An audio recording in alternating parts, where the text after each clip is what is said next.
Top. Bonjour à tous. Paracha de la semaine, paracha de Bamidbar. Ok. Alors, dans notre paracha, il y a il y a deux sujets principaux. Le premier, c'est le décompte des bénis Israël, ce avec quoi la paracha commence. Et on va aussi avoir l'emplacement de chaque tribu dans le camp d'Israël. Ok. Alors, on va savoir, ça va être divisé par trois. Chaque tribu a un endroit, un des points cardinaux. Ok. Trois au nord, trois au sud, trois à l'ouest, trois à l'est, trois à l'ouest. Ok. Maintenant, pendant le détail de ces choses, de ces événements-là, on a un passouk qui nous dit comme ça. Ish al diglo beotot levet avotam yachanu bnei Israël mineged saviv le'oel moed yachanu. Donc, littéralement, c'est tout homme avec son drapeau et les signes de la maison de ses pères, les Bnei Israël vont camper contre le Ohel Moed, c'est-à-dire le Mishkan. Là-bas, ils vont camper. Ok, donc la question le sujet qu'on va aborder aujourd'hui, c'est le sujet du drapeau. Ok, parce que de un, il y a la question qui se pose, c'est pourquoi mentionner qu'on a un drapeau. Ok, c'est ça. J'ai regardé, le drapeau, il est mentionné au total 13 fois dans tout le Tanakh. Ok. Ça va être juste dans cette paracha-là, de paracha de Bamidbar, dans la paracha de Beha'alot. Et c'est tout. On ne va jamais reparler de drapeau après. Et même quand on parle de drapeau, on dit juste que la tribu avec son drapeau voyage et ainsi de suite. Alors, on n'a aucun détail sur le drapeau. Alors, tout ce qu'on sait pour être rectangulaire et noir. Okay, donc, on n'a vraiment aucun détail. Donc, pourquoi la Torah se dérange à nous donner ce détail-là? Ok.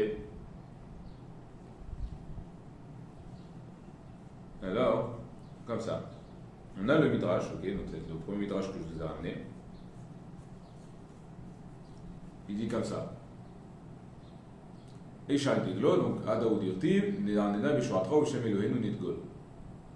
Ok, donc tout homme avec son drapeau, tel qu'il est écrit dans Tehilim, Neranena Bishwaratecha, ok, donc on va louer, on va chanter à ta libération, et au nom de notre Dieu, on va brandir notre drapeau. Donc, un mot Israël à Kadosh Baruch Hu, les Israël ont dit à Kadosh Baruch Hu, Areanu Meraneni Bishuratra. On va chanter ta libération. Mashar Sitalanu, Beshimcha, Naranena Bishuratecha. Donc, ce que tu as fait pour nous, en ton nom, Naranena Bishuratecha, on va chanter en ton nom. À ta libération, pardon. Ok, donc pourquoi? Pourquoi en fait, si à quelque jour c'est lui qui nous a libérés, pourquoi est-ce qu'on va chanter à sa libération? Lui était libre, c'est nous qui étions esclaves, c'est nous qui l'a libéré. Pourquoi on va chanter à sa libération à lui? Alors on va regarder dans Shirataya. Ok, le passage qui dit comme ça. Vayosha Hashem Vayomahu et Israël Miad Mitzrayim. Donc Akadosh Baruch Hu a libéré en ce jour-là les Bnei Israël. Maintenant, il y a un problème grammatical dans ce passage. Si on dit que Akadosh Baruch Hu nous a libérés, on n'aurait pas dire Vayosha. On va dire Vayoshia ou Vayoshi'an, Vayoshia Otam, mais on ne saurait pas dû être Vayoshia. Au final, c'est Vayosha. Il y a un problème au niveau grammatical. Alors pour ça que le Midrash nous dit il ne faut pas que tu lises Vayosha et là Vayivasha, qui est la forme passive de il a été libéré. Autrement dit, Akadosh Baruch Hu a été libéré ce jour-là, les Bnei Israël ont été libérés d'Égypte. Qui viachol Israël Nigalim Keinu Nigal. Quand Israël ont été libérés, alors c'est comme si Akadosh Baruch Hu lui aussi était prisonnier et que lui-même il a été libéré. Et à cette occasion que du coup, et les Bnei Israël et Akadosh Baruch Hu ont été libérés, Beshem Elohenu Nidgol. Au nom de Dieu, on va brandir notre drapeau. Ok, c'est-à-dire, il dit Midrash, qu'Akadosh Baruch Hu, il a ancré, il a fixé son nom dans le nôtre. Et il a fait de nous des drapeaux. Comme il est dit, Ve'il Sharbiglo. Ok? Donc, qu'est-ce qu'il veut nous dire là, ce Midrash? Ok? Donc, le Midrash nous dit comme ça. Au final, il faut savoir que notre situation et la situation d'Akadosh Baruch Hu sont liées. Ok? Pourquoi? Parce que, comme on vient de le voir, quand nous on était prisonniers, Kivyachol, a priori, Akadosh Baruch Hu lui-même il était prisonnier. Et seulement lorsqu'on a été libéré, alors lui aussi il a été libéré.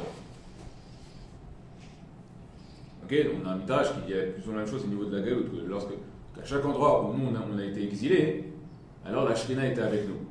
Ok? Ça va sur le même principe. Et à partir du moment où on a été libéré, alors nous sommes devenus les représentants d'Akadosh Baruch Hu. Ok? Et comment est-ce que par quoi cela se représente, se manifeste? Par les drapeaux. Ok? Les drapeaux viennent manifester que nous sommes les représentants de Dieu dans ce monde. Ok? Parce qu'au final, quel est le rôle du drapeau? Le drapeau vient représenter une entité à chaque fois. Ok? Quel que ce soit un drapeau national, le drapeau d'une équipe. Ok? Le drapeau vient toujours représenter une certaine chose. Alors ces drapeaux-là que nous on avait viennent manifester le fait que nous sommes les représentants d'Akadosh Baruch Hu. Ok? Et cela se voit aussi dans le nom que l'on porte. Ok? C'est quoi notre nom? Bnei Israël. C'est quoi la signification du mot, enfin du nom Israël?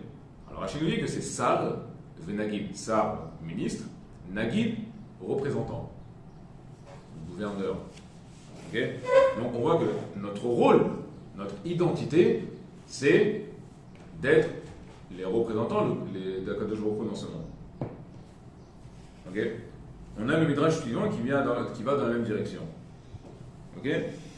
Pourquoi? Parce que là-bas, nous dit le Midrash que lors du Mahamad Arsinaï,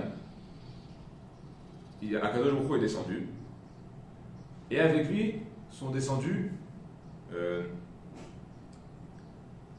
des malachim, ok, des anges, des camps de malachim, et chacun de ces camps avait son drapeau.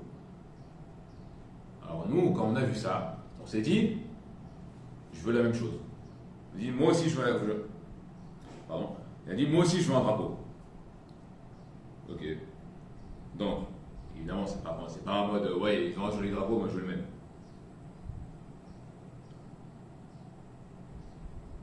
Donc, ça va dans le même principe. Donc, évidemment, comme Akadosh Baruch Hu, il a exaucé notre soin dans ces drapeaux, comme on le voit dans notre paracha. Et maintenant, qu'est-ce que ça veut dire que on a vu les anges avec leur drapeau, alors nous on voulait la même chose? Ben, c'est ça, analysons les anges. Qu'est-ce qu'il y a de particulier dans les anges? C'est des anges. Merci.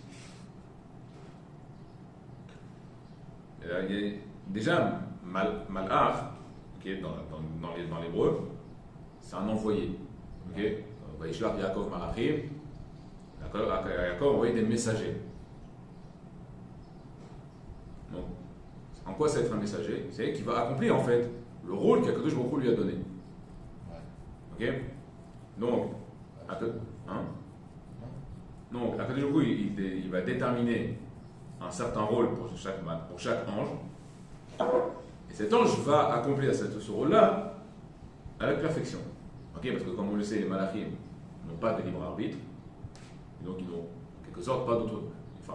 Ils n'ont pas d'autre choix que d'accomplir ce qu'Akadosh Baruch Hu leur a demandé de faire. Et bien nous, on voulait arriver à ce niveau-là. C'est-à-dire, de même que les anges, eux, accomplissent la parole de Dieu sans problème, okay, sans avoir des contradictions intérieures, okay, et avec perfection. Alors de même, nous, c'est ce qu'on voulait. On voulait être à leur niveau.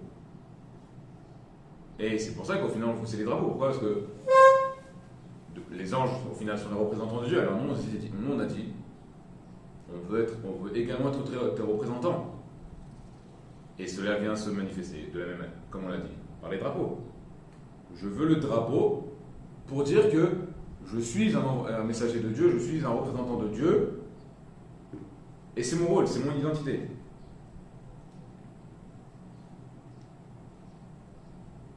Et Akadosh Baruch Hu, il a exaucé notre souhait. Et même dans les cas, nous dit le Midrash, où notre service il ne va pas être parfait, ok, alors c'est pas grave. Akadosh Baruch Hu va sauter au-delà de nos imperfections, ok, il va faire en quelque sorte l'indifférent, par amour pour nous. Ok, mais on a quand même ce rôle-là d'être représentant. Et c'est ce que justement, et là dans ce cas-là, qu'est-ce que vient représenter le drapeau? Il ne vient pas juste manifester le fait que nous sommes les représentants de Dieu. Non, il vient représenter l'amour de Dieu et notre confiance, et sa confiance en nous pour être ses représentants. Ok? On a compris jusque-là? Ouais. Ok. Maintenant, on a carrément un autre midrash qui lui va sur une direction un peu différente. Ok? Comme ça. Ishar Diglo, Berotot, Adaou Dirtiv, c'est le troisième midrash que j'ai ramené dans la feuille. Mizot Nishkeva, le Gomer. Ok. Donc, Ish, tout homme avec son drapeau et ses signes, de un qui est écrit dans le chercher, Mizot Anishkefa, c'est qu'est-ce qu'il a vu, et ainsi de suite. Nous dit le Midrash, Gdolim ou Gdoshim, non, Gdoshim ou Gdolim ayu Israël bidiglehem. Vous voyez, donc les Bnei Israël, ils étaient grands et saints avec leur drapeau. Bechol haomot mistaklim bahem, utmehim. Et tous les peuples, ils nous regardaient et étaient abasourdis. Veomri, mais ils disaient, Mizat Anishkafa, c'est qui sont-ils? Omrim laim haomot, et donc les haomot, ils disaient aux Bnei Israël, Shuvi al Shulamit. Donc reviens à nous, Idabkou lanu. C'est-à-dire, collez-vous à nous, intégrez-vous à nous. Ba'u etzlenu, venez chez nous. Va'anu osim etrem shiltonim, hagmonim, dochasin, afachin, astraltelitin. Donc, venez à nous, on vous offrira des palais, des beaux jardins, des belles maisons, de la puissance. Chouvi, mais Nersebach. Revenez, et on vous regardera. Mais nous dit le Midrash, En Nersa et la Sfara. Donc il n'y a pas de Nersa, donc on va dire de voyance, je ne sais pas exactement comment traduire ça. Et la Sfara. Sfara, c'est le pouvoir. Autrement dit, ils nous ont également promis du pouvoir. Nous disons, si vous nous joignez à nous, eh ben, vous aurez des belles maisons, des belles demeures, des châteaux, des palais. Et vous auriez du pouvoir, de la puissance, de la régence.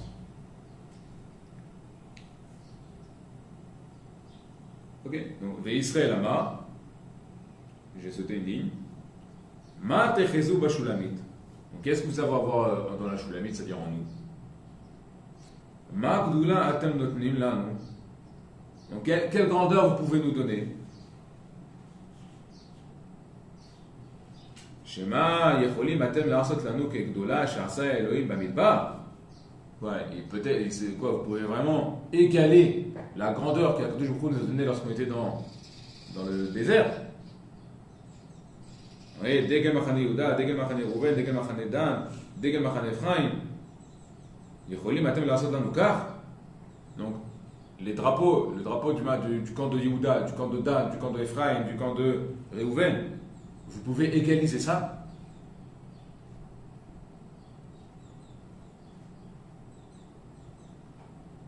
Shema, je vais encore soutenir. Shema atem yecholim liten lanu kegdula she'asa lanu Elohim bamidbar she'aynu chotim v'aya mochel lanu ve'omer lanu v'aya machanecha kadosh. Donc quoi, est-ce que vous pouvez égaliser la grandeur d'Akadosh Baruch Hu, la grandeur qu'il nous a promise? Parce que Akadosh Baruch Hu, même quand on fautait, il nous pardonnait. Et il nous disait que nous serons saints. à tel point que nous dit Midrash, Av Bilam ibit bahem, ve'atzarino kenegdan, shelo yachol ligar bahem. Donc même Bilam qui lui a essayé de nous maudire, il n'a pas réussi. Comme il est écrit dans le Passouk, Vaïssa Bilam etenav. Donc Bilam a levé ses yeux, nous dit Midrash, et Louhemet Galim.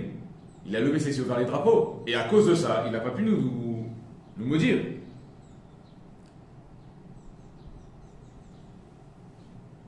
Itril Omer, Mi Yachol Ligar B'nei Adam, Eilu Makrin et Avotem et Mishpechotehem. Donc comment on peut toucher à cette personne, à ce peuple-là, qui connaît ses parents, qui sait qui sont ses pères, ses pères et qui sont ses familles, alors qui connaît ses origines. Comment on pourrait détruire un tel peuple?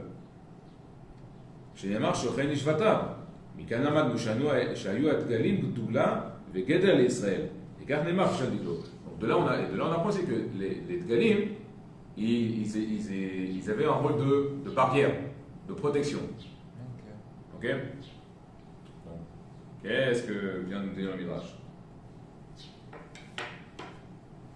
Ok, donc. En gros, déjà, on a compris c'était quoi le but des peuples là dans ce Midrash? Non, de nous, viennent à eux. Oui. Autrement dit, qu'est-ce qu'ils cherchent? Ah, de nous. Qu'est-ce qu'ils cherchent autrement dit? À nous assimiler. Exactement, ils cherchent à nous assimiler. Donc, ils nous promettent plein de bonnes choses, ils nous promettent la citoyenneté, les droits de l'homme, les droits des citoyens, l'accès au pouvoir, égalité pour tous. Ben non, on leur dit. Non. C'est bien beau. Mais au final, si on va commencer à balancer, à égaliser les promesses juste d'un être de chair et de sang et d'un être qui a créé cet être de chair et de sang, qui est maître de tout, il n'y a pas photo. Le choix est vite fait. Le choix est très vite fait, il n'y a pas photo. Ok. Maintenant, pourquoi tout ça a commencé? Comme on l'a dit, le Midrash nous dit, ça a commencé parce que les Umot, les peuples, eh bien, ils ont vu nos drapeaux, ils ont été jaloux. Ok. Maintenant, pourquoi? Maintenant, qu'est-ce que c'est? Qu'est-ce que c'est en fait l'assimilation? Okay, c'est quoi le principe de l'assimilation? L'assimilation, c'est le principe, c'est j'abandonne mon identité pour en adopter une autre. Ok? C'est quelque chose qui s'est fait tout au long de l'histoire. C'est comme ça que les peuples ont disparu et que de nouveaux peuples sont apparus. Ok? À l'exception de nous, bien évidemment. Maintenant, nous, si on s'assimile, lorsqu'il y a malheureusement des Juifs qui s'assimilent, qu'est-ce qu'ils font en fait? Ils abandonnent leur identité pour adopter une autre identité. Maintenant, quelle est notre identité? On l'a dit plusieurs fois dans ce cours. C'est être représentant d'Akadosh Baruch Hu. Donc, en abandonnant mon identité, j'abandonne en fait ce rôle-là que j'ai d'être représentant d'Akadosh Baruch Hu. Maintenant, j'ai pas envie. Ah, ok, être représentant de Dieu, c'est pas facile. Il y a beaucoup de demandes, de requêtes. Mais en aucun cas, ça vaut le coup d'abandonner la représentant de Dieu pour être juste un homme parmi les nations. Ça ne vaut pas le coup du tout. Alors je regarde tout ce qu'Akadosh Baruch Hu il a fait pour nous tout au long de l'histoire. Toutes les promesses qu'il nous a faites. Bon ben, il n'y a pas photo. Même si oui, on a reçu quelques claques ici et là. Ok? Parce qu'on n'était pas les meilleurs représentants qui soient. Malgré cela, on continue. Nous voulons continuer à être représentants de Dieu. Et c'est ce qui se passe, c'est ce qu'on a en Midrash. Nous, en fait, on prenait le drapeau et on le brandissait avec joie, avec orgueil. Nous sommes orgueilleux de notre rôle. Nous sommes fiers. Même si c'est pas facile, nous en sommes fiers. Et arrête, et voici qu'au final, il y a même en gros, c'est être une règle, même de manière générale dans le monde, quelqu'un qui va être fier de son identité, qui va brandir en quelque sorte son drapeau avec fierté, et évidemment, qui va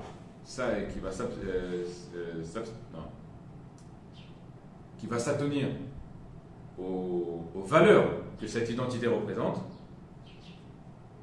automatiquement, il va être considéré comme une personne respectable et respectée. Ok? Et ça, vous le verrez tout au long de votre vie. Ok? Moi, je peux témoigner sur ça quand moi j'étais à l'armée. Quand moi j'étais à l'armée, pendant une bonne partie de mon service, j'étais parmi un groupe, j'étais avec des gens non religieux. Et il y en a eu quelques-uns, un ou deux comme ça qui n'étaient pas pro-religieux, comme on va dire ça comme ça. Et ben, moi j'étais quelqu'un qui me tenait à mes principes, ok. J'avais même fixé des règles dans la chambre, ok, des sujets à ne pas aborder, par exemple. Et ben, par le fait qu'ils voyaient que j'étais pas un hypocrite, ok, que j'étais quelqu'un qui me tenait à mes valeurs, ils ne m'ont fait aucun problème, ils m'ont respecté. Alors, les sujets que j'avais demandé à ne pas aborder dans la chambre, ils ne les ont pas abordés. Pour la majorité du temps, il y a eu quelques fois aussi, mais en soi, sur toute la période rare, ça ont été les cas. Ils ne m'ont jamais fait de problème au niveau de ma vie, de ma façon de vivre, ok. Ils n'ont jamais essayé de me mettre des bateaux dans les roues, ainsi de suite. Ils m'ont totalement respecté. Ok. Donc, je dis ça dans l'armée, mais c'est le cas, c'est vrai pour la vie entière. Ok. À partir du moment où quelqu'un s'en tient à ses principes, vit selon ses principes, eh bien il se fait respecter. Ok. Et c'est exactement ce qui se passe dans le Midrash. Ok, c'est nous, on brandissait notre drapeau avec fierté, avec orgueil, et les peuples étaient jaloux de nous. Ils étaient jaloux de notre rôle, et c'est pour ça qu'ils ont essayé tout au long de l'histoire, ils essayent de nous faire disparaître, de nous assimiler.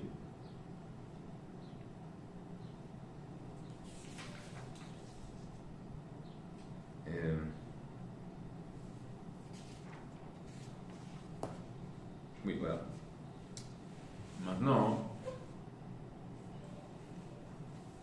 on va regarder les drapeaux. Maintenant, qu'est-ce qu'il y avait de spécial dans les drapeaux? Il y a Rachid qui nous dit, je voulais ramener, c'est la dernière source que je vous ai ramenée.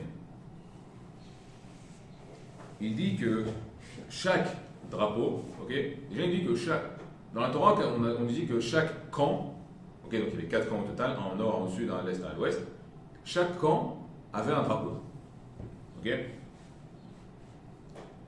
Nous dit Rashi, ok, selon le Midrash, selon Chazal, que c'est pas juste ces camps-là qui avaient un drapeau, mais c'est en fait chaque tribu avait un drapeau. Ok. Nous dit Rashi, Kol degel yelo hot mipo tzvoa tluyabo.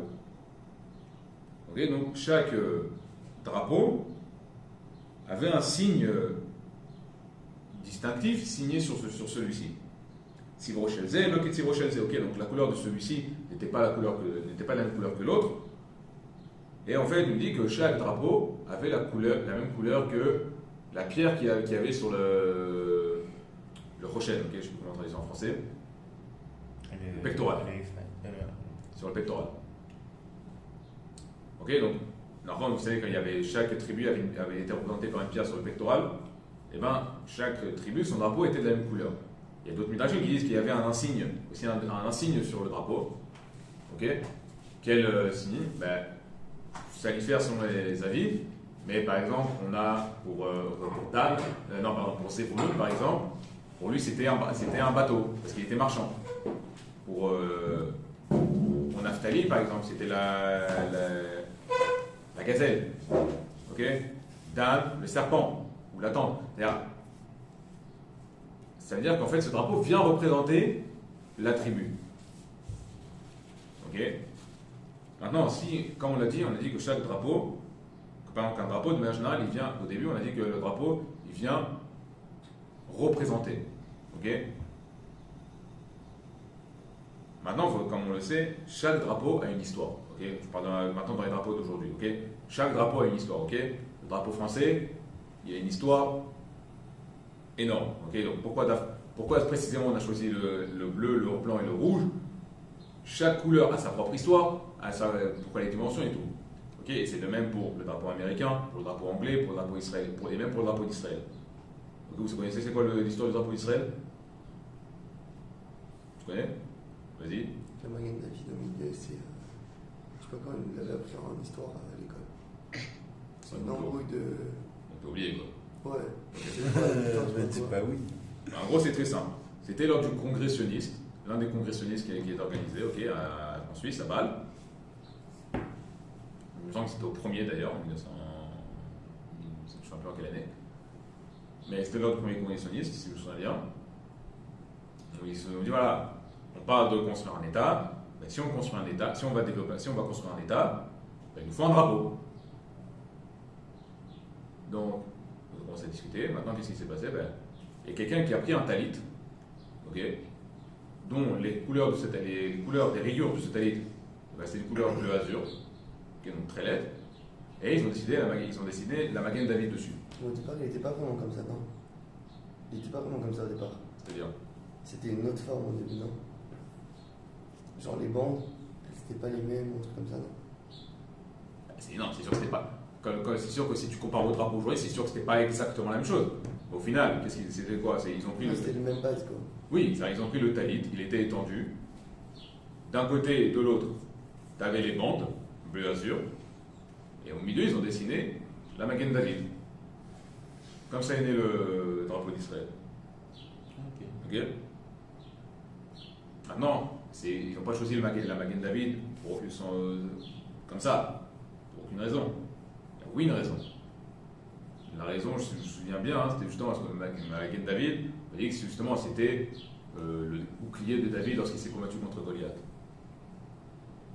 Et du coup, alors, David, qui est le roi par excellence dans la Bible, dans le Tanakh, et on a décidé de reprendre son insigne pour que ce soit pour le drapeau du pays.